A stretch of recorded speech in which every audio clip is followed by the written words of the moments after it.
बिस्मिल्लाहिर्रहमानिर्रहीम अस्सलाम वालेकुम students and welcome back to my channel easy math.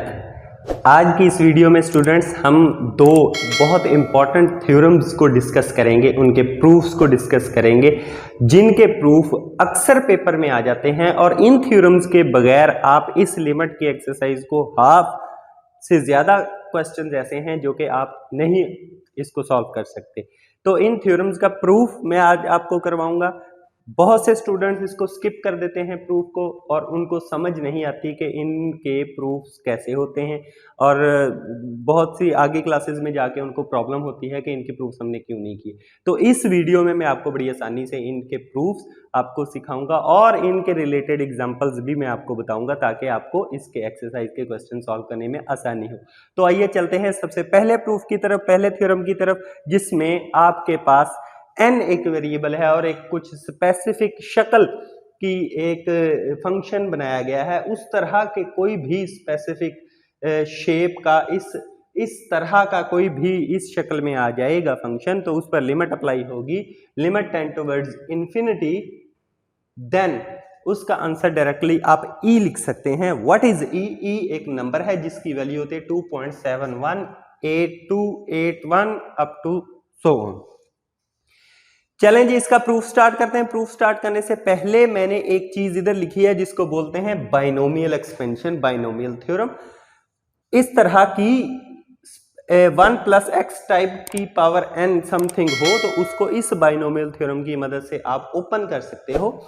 हमारे केस में अगर मैं इस चीज को 1 plus 1 over n raise to power n को इसके मुताबिक ओपन करना चाहूं तो उसकी एक्सपेंशन क्या होगी? बाइनोमियल। अब ये मैं प्रूफ स्टार्ट कर दिया, तो प्रूफ स्टार्ट करके मैं उसको बाइनोमियल एक्सपेंशन से, थ्योरम से खोलना चाहता हूं। किसको? 1 plus 1 over n raise to power n को। अब इसमें 1 ओवर n क्या रोल प्ले करेगा? x का।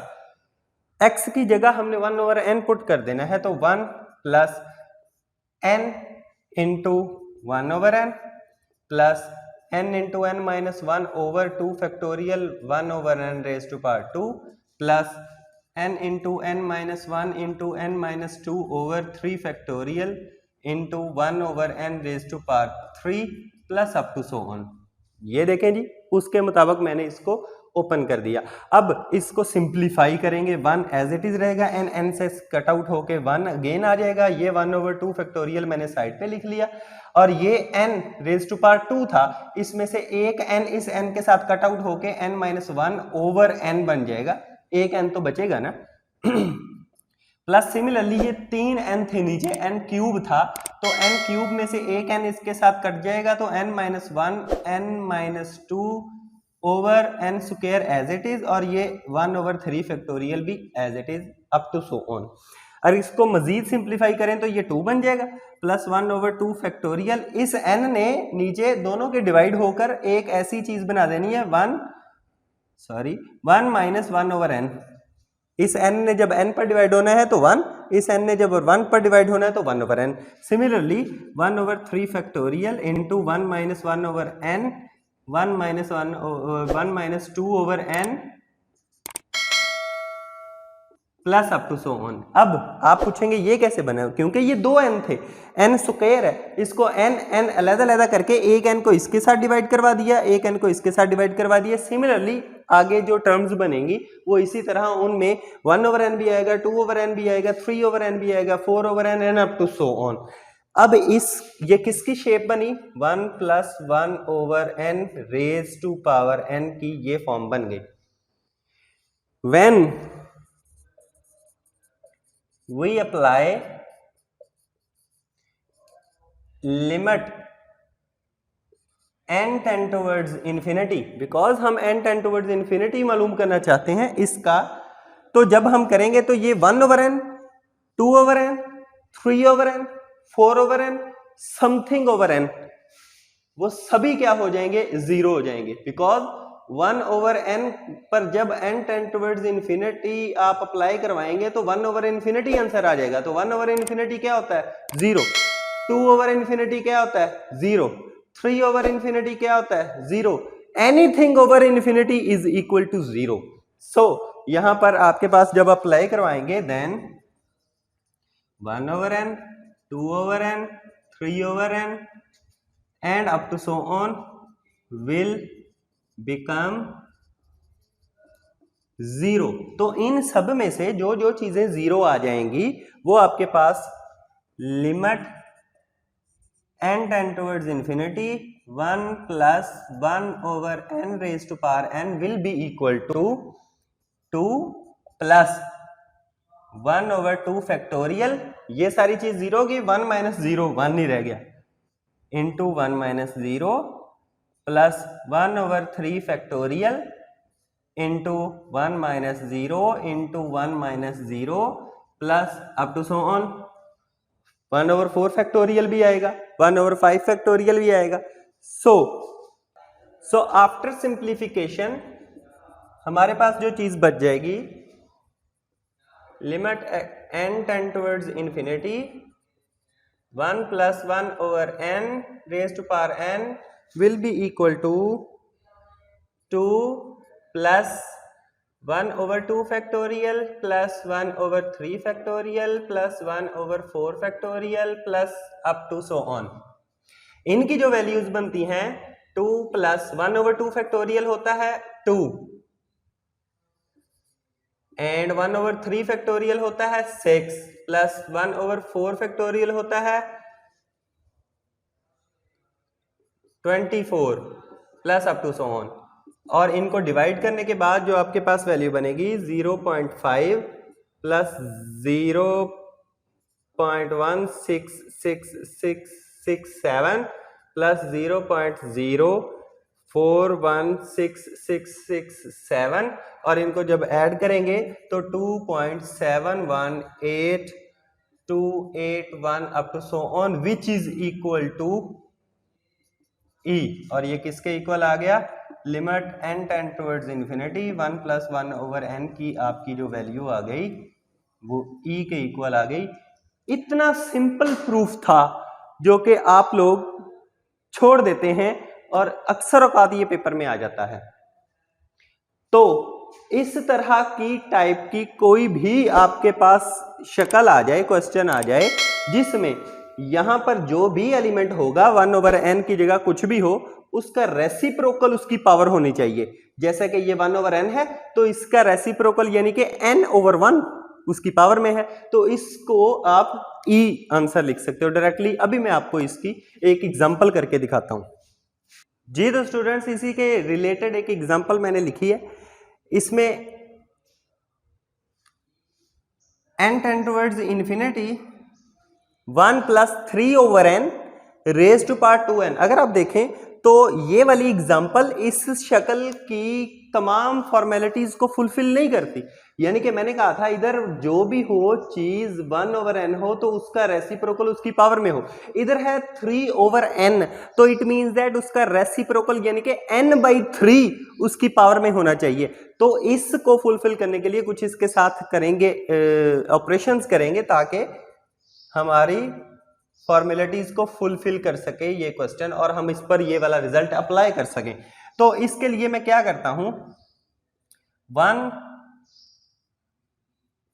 1 plus 3 over n raise to power n कर देता हूं और ये जो 2 है इसको मैं बाहर ले जाता हूं।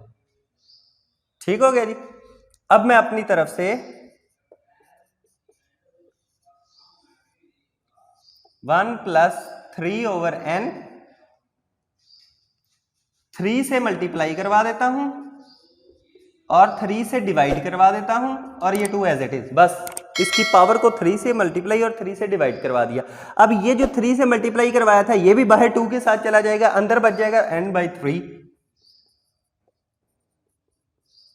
तो हमारे पास जो इधर बच गई चीज 1 plus 3 over n और ये पावर n/3 और वो 3 जो है वो भी बाहर 2 के साथ जाके 3 2s are 6 हो जाएगा। अब लिमिट क्योंकि अक्रॉस द पावर चली जाती है तो पावर के अंदर जब लिमिट गई तो limit n tend towards infinity 1 plus 3 over n raise to power n by 3 और सारे की पावर हमारे पास है 6।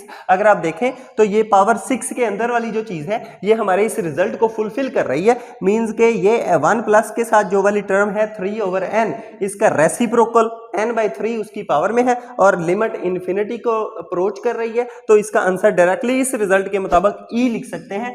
तो e पावर के अंदर वाले का और ये 6 पावर इसकी आ गई, यही आंसर है हमारा इस क्वेश्चन का। तो आपने डायरेक्टली देखा कि इस रिजल्ट को यूज करके आप इस तरह के क्वेश्चंस को आसानी से सॉल्व कर सकते हैं और इस तरह के क्वेश्चंस लाजमी तौर पर बाज़ औक़ात आ जाते हैं शॉर्ट क्वेश्चंस में।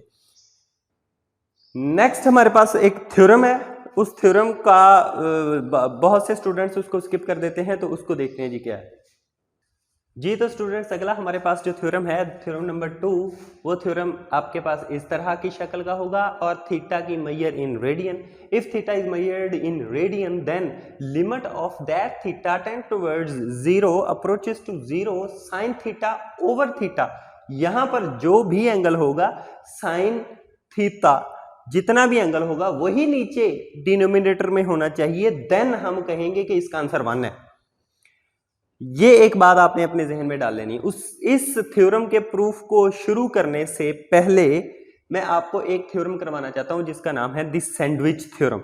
आसान सा छोटा सा है, मैं इसको बता दूं कि अगर 3 फंक्शंस हो f g h, 3 फंक्शंस हैं, 3 फंक्शंस में से f सबसे छोटा है, g उससे बड़ा है और h उससे बड़ा है, ये मैंने लिखा हुआ है। If f of x is less than equal to g of x is less than equal to h of x, इनकी वैल्यूज अगर इनकी वैल्यूज आपस में इस तरह से डिसेंडिंग ऑर्डर में हैं, असेंडिंग ऑर्डर में है, f of x g of x से छोटा है, g of x h of x से छोटा है, इन फंक्शंस में ये ऑर्डर है, और f of x की लिमिट किसी एक पॉइंट c पर, लिमिट c पर का मतलब होता है limit c approaches x approaches to c, limit x approaches to c f of x का आंसर भी l हो और h of x का आंसर भी l हो, तो लाजमी तौर पर दरमियान में जो सैंडविच हुआ है, सैंडविच का मतलब ही ये है दो ब्रेड्स के दरमियान में कोई चीज रखी जाए तो वो सैंडविच बन जाता है। तो ये जो g है ये सैंडविच हो चुका है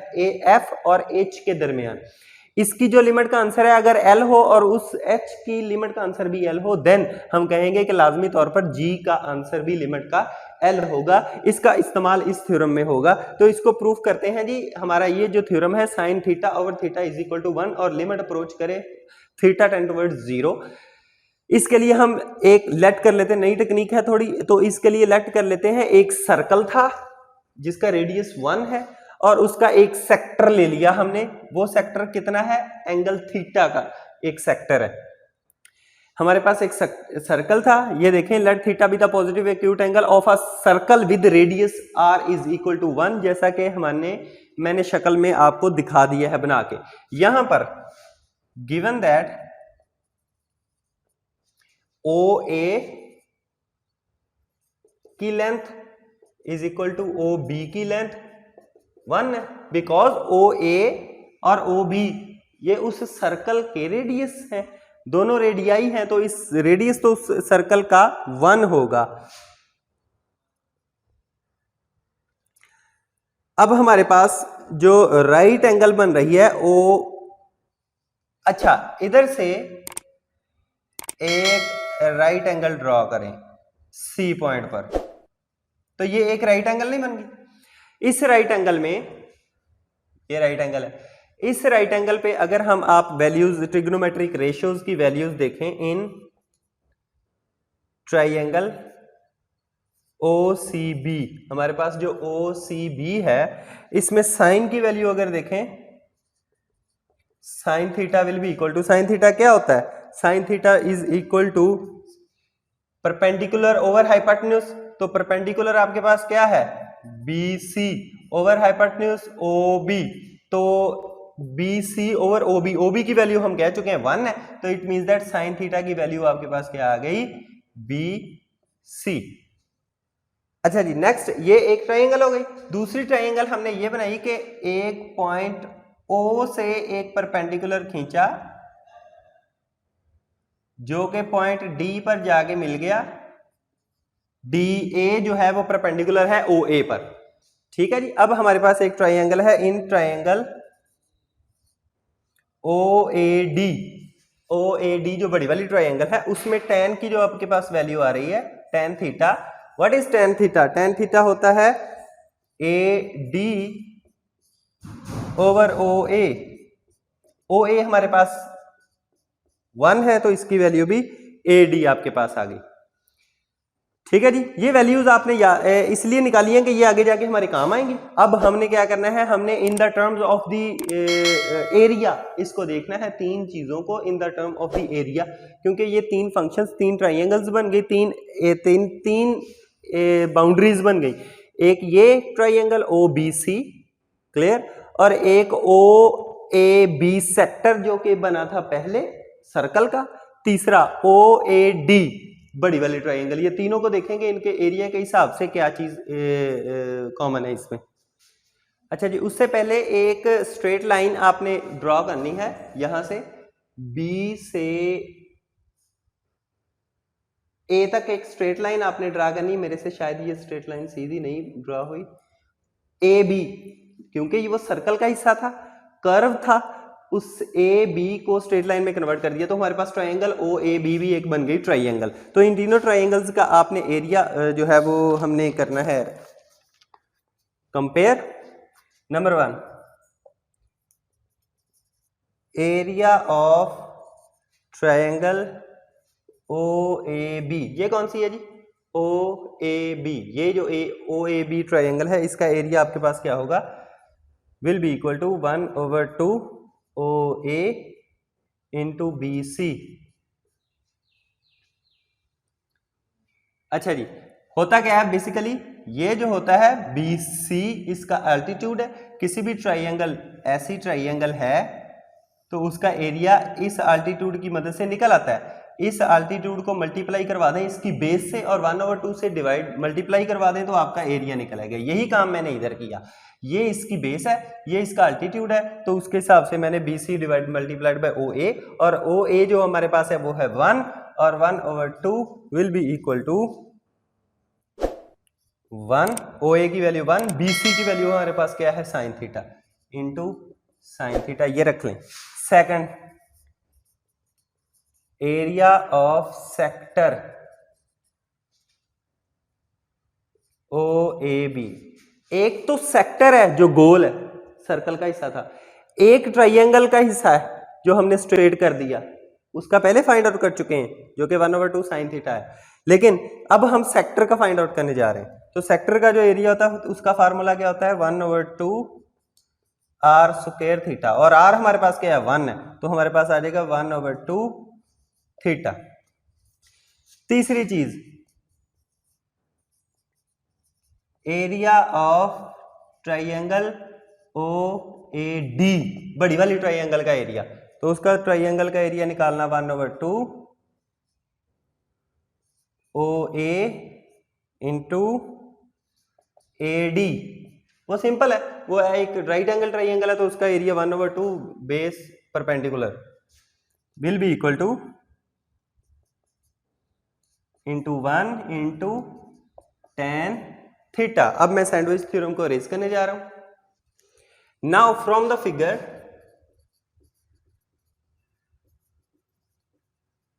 हम ये देख सकते हैं सबसे बड़ी ट्राइंगल का एरिया सबसे बड़ा है, सेक्टर का एरिया उससे छोटा है, और जो ट्राइंगल OAB हमने बनाई है जो कि कम हो गई उसका सबसे कम है। तो हम यहां पर लिखेंगे area of triangle OAB is less then area of sector OAB is less then area of triangle OAD। ये तीन चीजों का आपस में रिलेशन हो गया।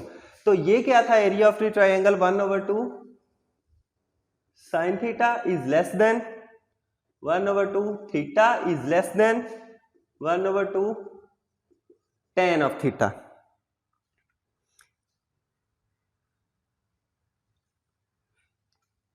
सभी को 1/2 साइन थीटा से डिवाइड करवा दिया तो यहां पर 1 आ गया, और यहां पर थीटा ओवर साइन थीटा आ गया, और यहाँ पर आपके पास 1 ओवर cos थीटा। जब आपने 1/2 से डिवाइड करा है तो 1/2 कट आउट हो गए। डिवाइड यहाँ पर लिखेंगे डिवाइडिंग बाय 1/2 साइन थीटा, इस चीज से डिवाइड करवाया हमने। तो 1/2 खत्म हो गया, tan जो है वो खुल के साइन ओवर कॉस हो गया और साइन साइन से कट गया और 1 ओवर कॉस आपके पास रह गया। अच्छा जी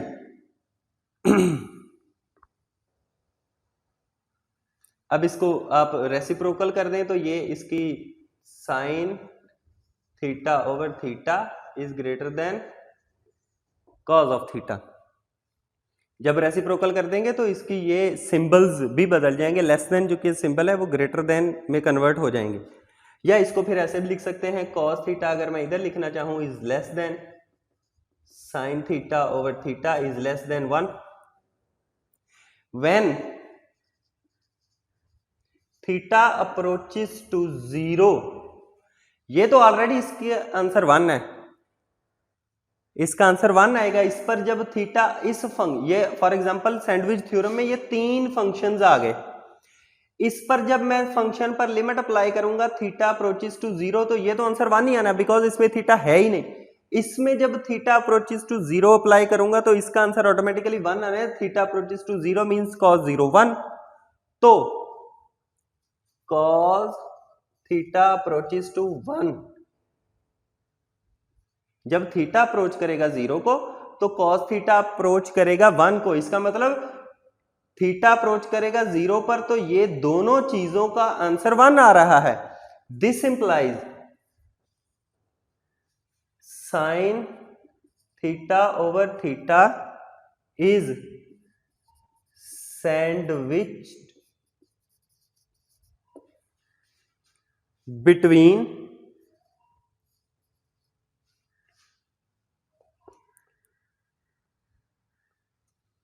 one and a quantity approaching 1।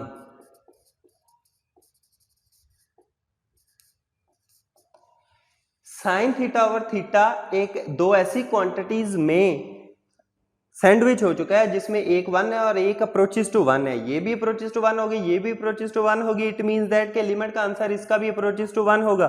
तो बाय सैंडविच थ्योरम हम ये कह सकते हैं, so bye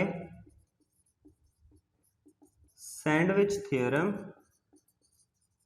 limit theta tend towards 0 sine theta over theta is equal to 1, यही आपका आंसर था। ये मैंने बड़ी डिटेल से आपको बता दिया। कुछ स्टूडेंट्स इस तरह के क्वेश्चन इसका प्रूफ छोड़ देते हैं, ये बड़ा इंपॉर्टेंट प्रूफ है, आपको मैंने करवा दिया बड़ी डिटेल के साथ। उम्मीद है आपको पसंद आया होगा। इसके रिलेटेड क्वेश्चंस एक्सरसाइज में मौजूद हैं। नेक्स्ट लेक्चर में इंशाल्लाह आपको मैं सारे एक्सरसाइज के क्वेश्चंस और आपको सारे एक्सरसाइज में जो प्रूफ्स के साथ आपको मैं बताऊंगा कि ये इस प्रूफ का क्वेश्चन है, ये इस प्रूफ का क्वेश्चन है, तो वो आप सामने आपने लाजमी देखनी है। नेक्स्ट एक्सरसाइज का क्वेश्चन जो है हम करेंगे सारी एक्सरसाइज को। तो इंशाल्लाह मिलते हैं एक्सरसाइज के लेक्चर में। तो तब तक के लिए मुझे इजाज़त दीजिए। अल्लाह हाफिज़।